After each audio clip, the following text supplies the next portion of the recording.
جس کا موضوع ایمانداروں کی ماں ہے، اور آج کے دن کا موضوع ہے مقدسہ مریم اور خاندانی روحانیت۔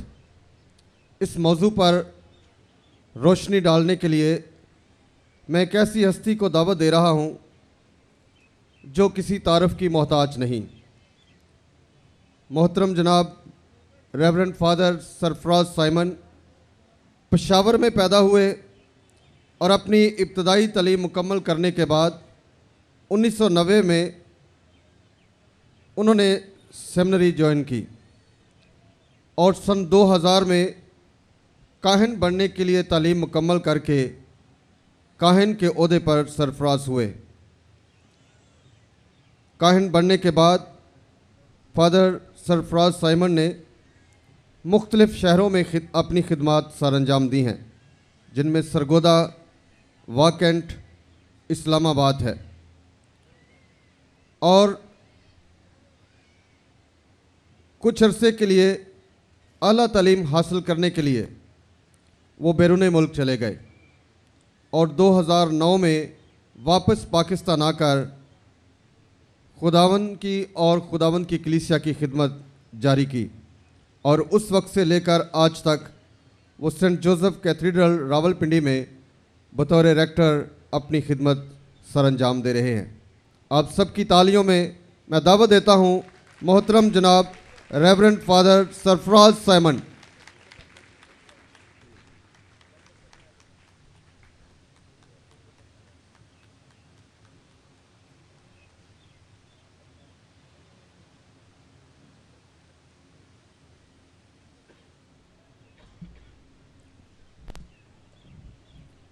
مسیح خداوند میں میرے عزیزو، جیسا کہ تقدس ماب بشپ روفن اینتھنی صاحب نے ابتدا میں اس پاک عبادت کی ابتدا میں فرمایا کہ آج ہم ایک بہت بڑی عید منا رہے ہیں، اور وہ عید ہے ہماری ماں مقدسہ مریم کے جنم دن کی۔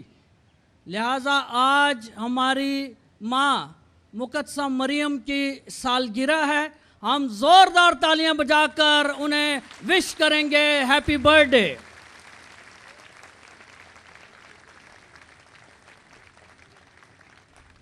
آج کے دن وہ ہستی اس دھرتی پر قدم رکھتی ہے جو نجات دہندہ ہم سب کے لیے لے کر آئی، اور عورتوں میں کیا پورے انسانوں میں مبارک کہلائی۔